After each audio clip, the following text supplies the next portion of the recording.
So Ryan Day said that he feels as if, there's going to be a lot of earning opportunities through image and likeness for the players. But for some reason, he feels that the players should share the money with the other players who aren't getting paid as much. And I found that really interesting, man, because I seriously doubt if he's sharing part of that $6 million salary that he's getting with the rest of his staff, or if he's even trying to pay any of the players. And I've always said this, Willie, that you can take 10% of the coach's salary for a season and pay the whole freaking team, and everybody eats. So I don't know, man. I got an issue with him being in somebody else's pockets when the players aren't getting paid anyway. It almost seems as if he wants to take money away from them. Now, on one side, I can hear people saying that it'll destroy the camaraderie and the bond that players have once they start earning money in college. But guess what? That's going to happen anyway. If I'm a player and I'm a superstar and you're not, we're not on the same level. Nobody's screaming your name. Nobody's coming to see you play. That man deserves to get paid because he put in the work to be able to do that. So why should I worry as somebody who's out there busting my ass about another person who they didn't put in the same amount of effort? They don't have the same amount of talent that I do, and worry about paying them when really that's the job of the organization. That's the job of the school. And honestly, if Ryan Day is that concerned about it, he should be giving up some of his money to the players to make sure that they have money in their pocket too, especially since he's the highest paid staff member at Ohio State. That's my take. First off, man, Ryan Day, man, bad timing. This is Buckeye Nation, man. And dude, we don't even know who the starting quarterback is for the season. And I got an think idea. that's more important. But my thing is this, man. They know who it is. We don't know who it is back they do. But my thing is when I say like bad timing, we are Ohio State fans. You know what I'm saying? That's our team. But like, yo, it just Nick Saban is promoting his athletes, right? Alabama has a quarterback that hasn't even started a game yet. I think they said he's already made $1 million. So Nick Saban put that out there. Now, Nick Saban, I see what you did there. That's a great recruiting tactic. That's basically looking Price in his eye and say, hey, man, I can have your son make $1 million before he even touch the field. So that's a great recruiting tactic. And then here comes our coach from the Ohio State, Ryan Day. I feel like saying something like this is like, yo, really? Because you got to think now, like these, definitely with money involved, these young college athletes are going to look at that. Now they're looking at you like, yo, okay, you trying to take money out of my pocket or trying to split my money down the middle. Meanwhile, old St. Nick down here is trying to get me the endorsements. And like you said, man, you not splitting your salary half with Justin Fields or Chase Young when it was there. You wasn't doing that, man.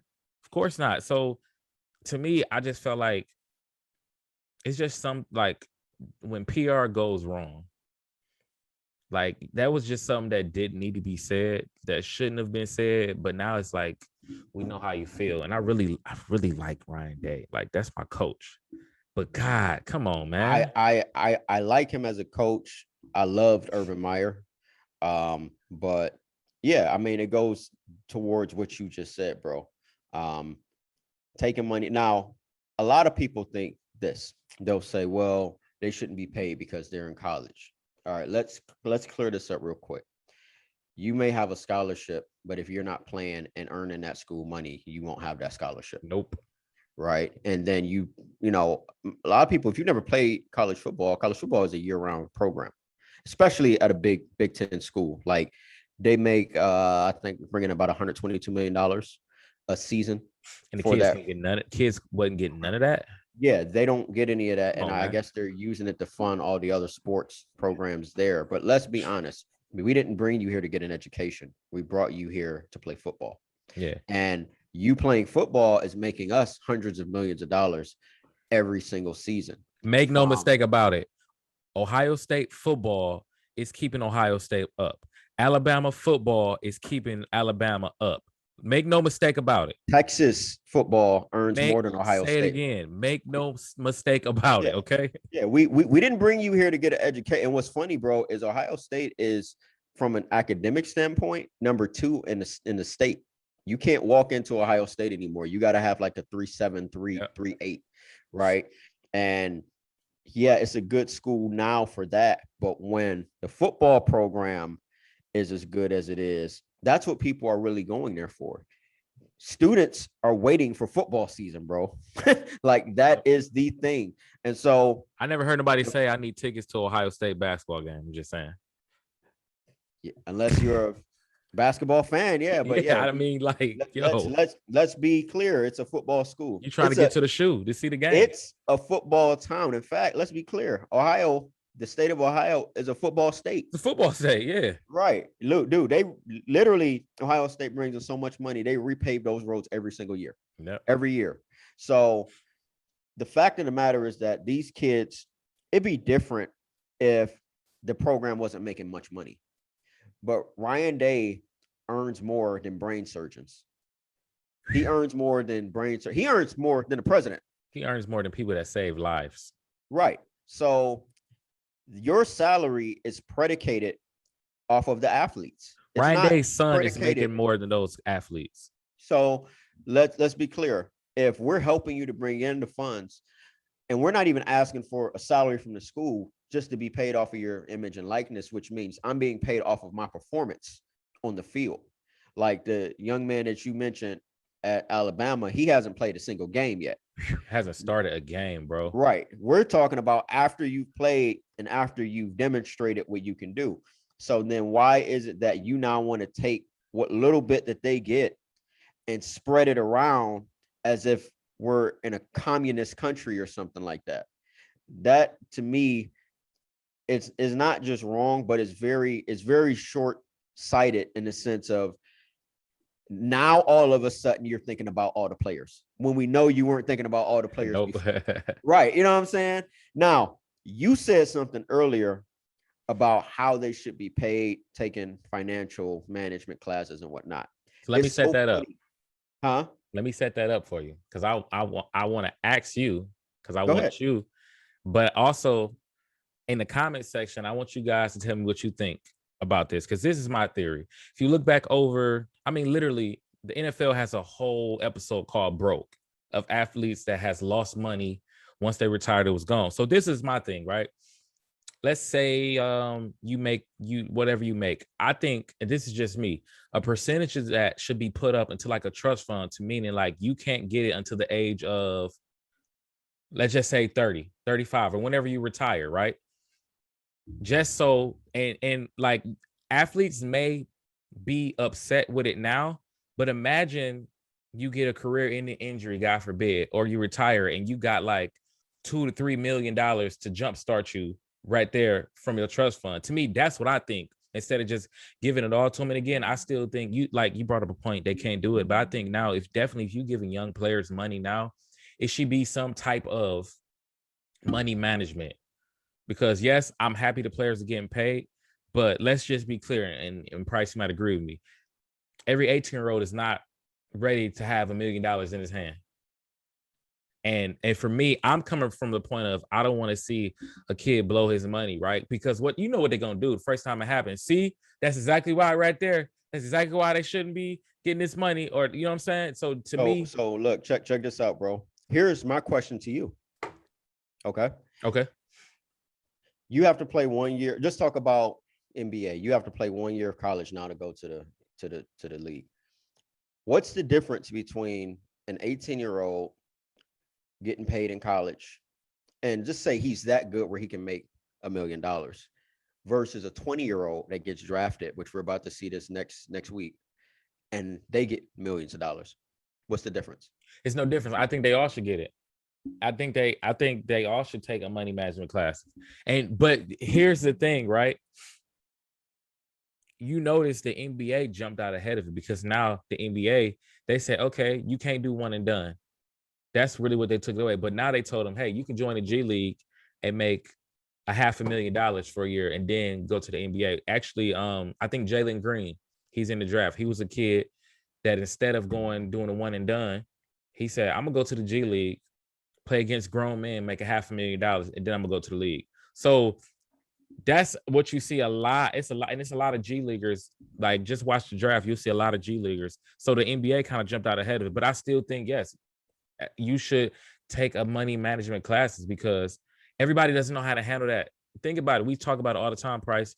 You go from a 24 hours from no money to a millionaire overnight, yo. Like, overnight. But look, and here's the thing. They have that available in the NFL, NBA, MLB. They have those money management classes available. But again, it's optional. Now, here's the point I was going to make. When it comes to how you receive payment, no, we can't force you to take a money management class. But what we can do is defer your payment. mm-hmm. So I can literally say, okay, here's how you guys are going to be paid. We're going to put that money into a retirement account. We're going to put that money into a trust. We're going to put that money into a special investment fund, and you'll be able to access it at this particular date, right? So like, say if you get, say if it is $1 million, so you get access right now to 10% of that. Mm-hmm. But the other 900,000 going to the trust fund, right? And then on top of that, so we see eye to eye right there. Yeah, for sure. But here's what I would really like to see. They need to be able to own their rights, right? Yeah. So a lot of those players, especially if you were a stud in college, your jersey still gets sold. Yep. Your name still gets brought up. It still flashes across the screen. Anytime there's a special on that particular player or that college and that team, you need to be getting paid for life for that. And as far as payment, man, you got insurance policies that these players should get health insurance for life, by the way. So that's something that they shouldn't ever have to worry about. They should have life insurance. So if anything happens to them, they're taken care of. They should have gap insurance. So if, whether it's an injury or whatnot, that money's covered where you get a certain amount of income until you can start bringing in your own income. Those things, you have what's called a real estate investment trust, where you can invest in real estate in investments, and it pays you monthly. You have annuities, and that pays you once a year. It's a big lump sum payment, depending on how long it is. So yeah, I'm in agreement with that as far as the way you should be paid. And it's safer because it's safer to give a kid $50K a year who's never had anything than to give him $1 million right now. Because even if he blows that $50K, next year he's got another $50K. He's got another 50. Yep. And look, here's another thing. And I don't know what you feel about this, about what I'm about to say. If okay, every college player that was good in college, the majority of them are not going to the NFL, right? Yeah. Even in basketball, baseball, it's a very small, minute amount of individuals, and you got to be the absolute best. And even if you do go to the NFL, you might get cut. So, but here's my thing. If you were that good in college and brought in a certain amount of fanfare, you should at least be guaranteed a job, bro. You should at least be guaranteed a job with that school or with a team on a professional, so that you can actually help or still be a part of the staff, even if some schools do that. Like, I don't know how many do, but I know a lot of them do. Because like, if you look, like, I know now, if you look now, Brian Hartline is the receivers coach for Ohio State. Brian Hartline, he played at Ohio State. He was a receiver. So I'm not sure which ones, but I know for sure a lot of schools do that. They allow like the alum to come back, and you pretty much guarantee like some part of staff on the team. Bro, yeah, that should also be a requirement, because I've given this school all this. I need some of that back. Absolutely. You know what I'm saying? Terrell Pryor should be able to go knock on Ohio State right now and say, hey, I want to be a quarterback coach or receiver coach or something. Like, well, I mean, he did make a few dollars when he was in the league. So He did, but I'm just saying, So yeah, man. I mean, that's my take on it. I don't feel like the players should have to split anything, but I do feel like they need to be able to give them the money in a responsible way that benefits them for the long term versus for the short term. No, you shouldn't be pulling up to college in a Lamborghini. You know what I'm please don't do saying? that. But again, bro, these kids, most of them, come on now, most of these kids have never had anything. And I'm specifically talking about black kids.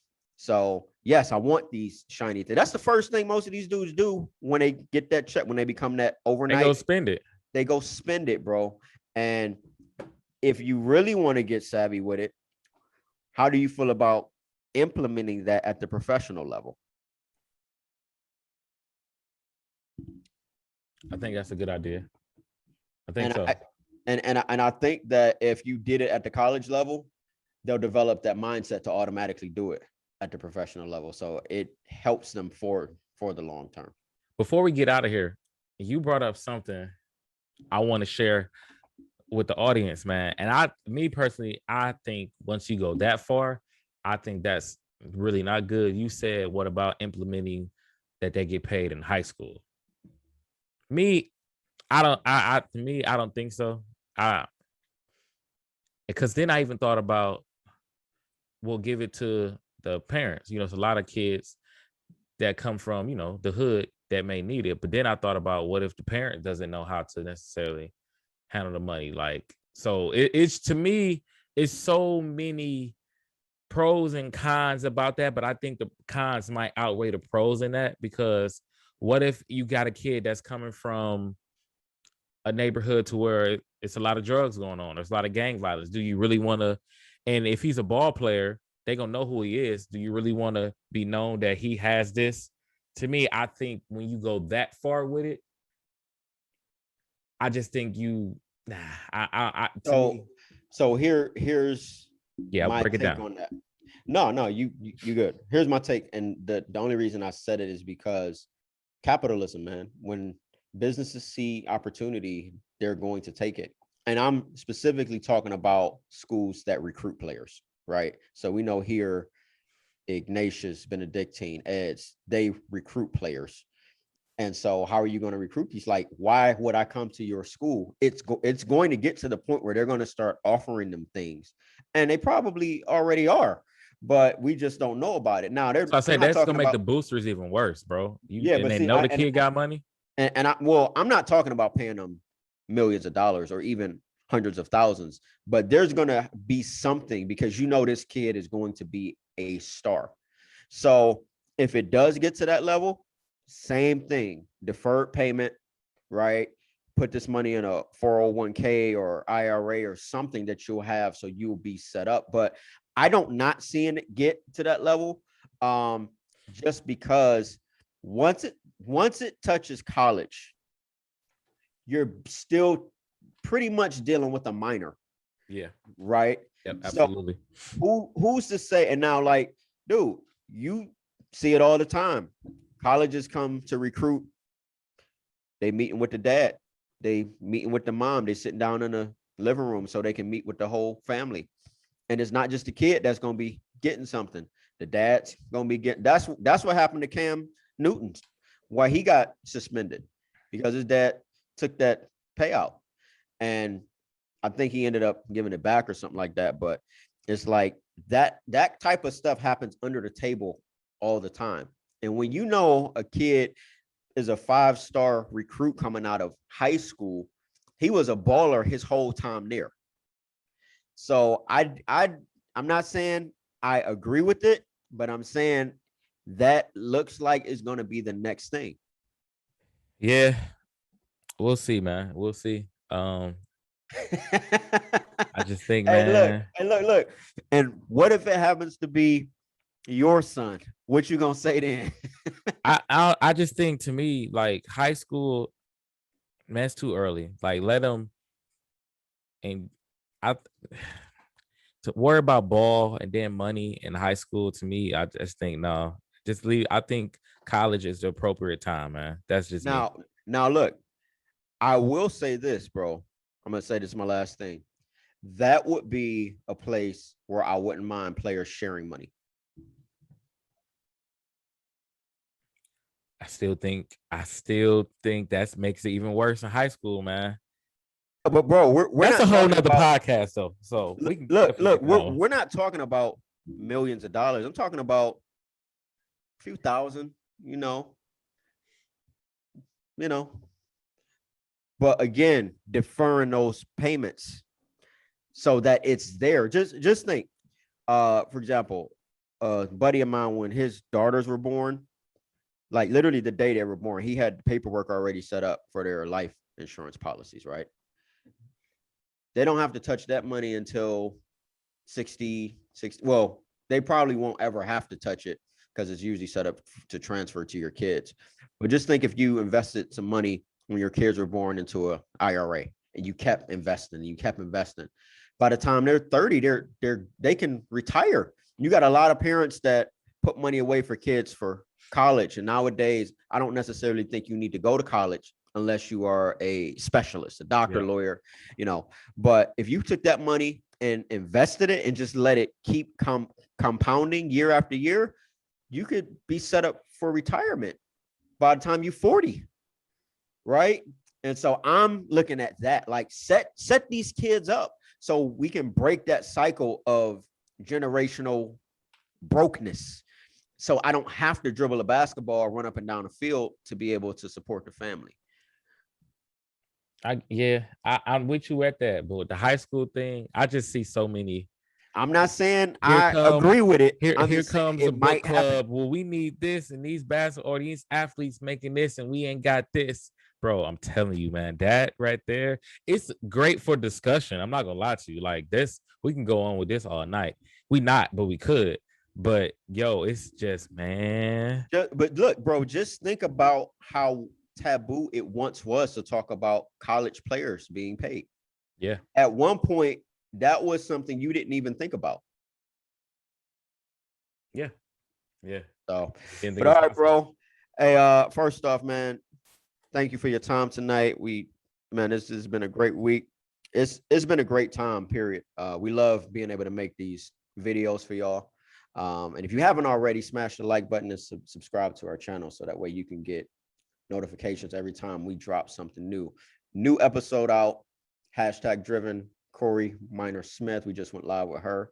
And if you guys haven't subscribed to our Apple, Google, or Spotify, you can take the podcast on the go and listen while you work or at the gym.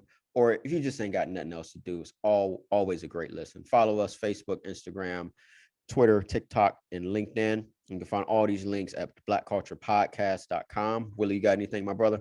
Man, we have gained some new subscribers this week. I want to say shout out to you guys, everyone. Shout out to the people that's been in the comment section, leaving comments. Shout out to killing it, man. Shout out to the people that has been watching our videos. Listen, not only, of course, subscribe to us on here, but also, man, head over to Apple Podcast. If you got Apple phone, to give us a 5-star rating. All our content is over there. Love it. Can't forget about that. But thank you again. As always, if you have anything you want us to touch on, you can hit us up. You can hit us up in our DMs. I am Thee Willie Ashford on Instagram. You can hit us up on the Black Culture Podcast on IG. But hit us up. We love to discuss topics. We love to have these types of conversations. We get a little controversial every now and then, but hey, that's cool, man. I'm saying that's good for views and for ratings and just to have good conversation, man. So again, shout out to the new subscribers that we've gotten this week. Share our videos, continue to like, spread the word around, and thank you guys. Peace.